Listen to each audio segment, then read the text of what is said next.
муждаи фарҳангӣ аз ҷумҳурии Марокаш ҳунариволову қадимаи навбатии тоҷикон мақоми байналмилалӣ гирифт. Номинатсияи кирмакпарварӣ ва абрешимбофӣ ба рӯйхати мероси фарҳанги ғайримоддии ЮНЕСКО ворид шуд. Ин пешниҳоди муштараки ҷумҳуриҳои Тоҷикистон, Афғонистон, Эрон, Озарбойҷон, Туркия, Туркманистон ва Узбекистон мебошад. Ин собитгари он аст ки миллати тоҷик дар ҳақиқат дорои таъриху тамаддуни омӯзанда буда, офаридаҳои маънавии он то имрӯз барои башарият намуна ва роҳнамо аст.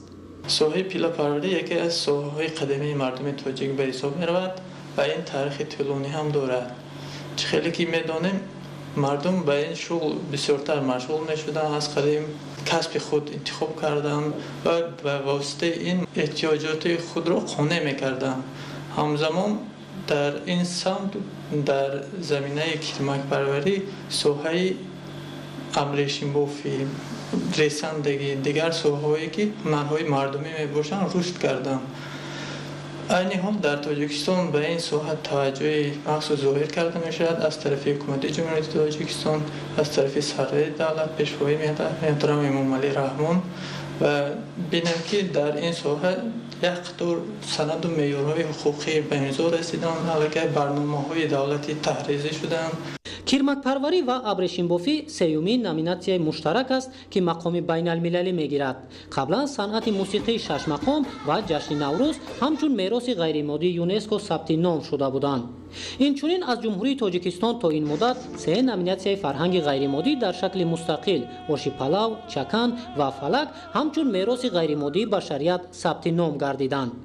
ҳамчун мероси фарҳангӣ ғайримоддӣ дар ЮНЕСКО қабул шудан ҳам метавонад ҷиҳати рушд ёфтани соҳаи кирмакпарварӣ ва мусоидат намудан барои пешрафти ҳамин соҳа саҳми босазо гузорад.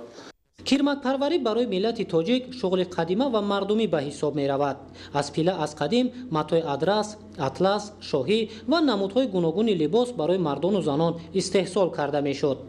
акнун мақоми байналмилалӣ гирифтани ин пеша метавонад ба равнақи ин самти ҳунари кӯҳани тоҷикон такон бахшад. ин пеша аз ҳама дарак медиҳад аз он ки ин аллакай шуғли қадимаи мо гаштааст, шуғли қадимаи мардуми тоҷик ва ҳоло ин мақоми байналмилалӣ гирифтан метавонад то ҳадде соҳаро боз ҳам муаррифӣ намояд, пеш барад.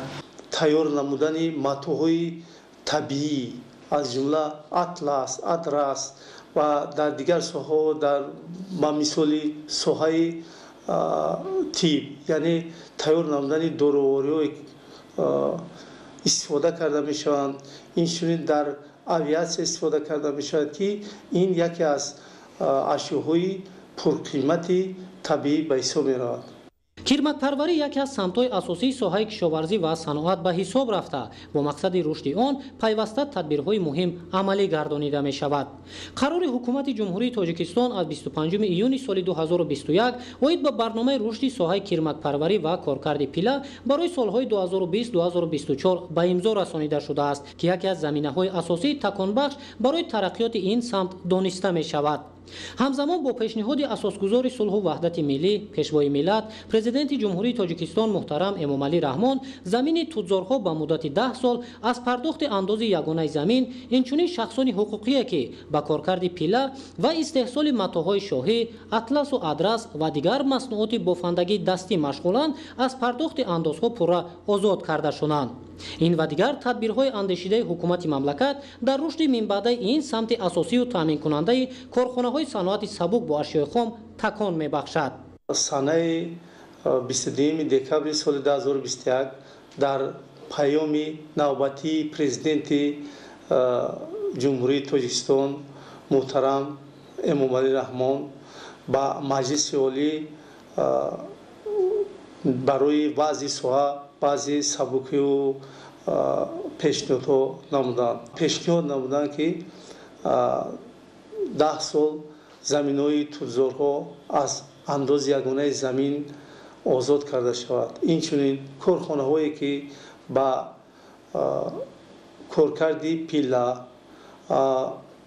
атласу адрасбофӣ ва маснуоти бофандагӣ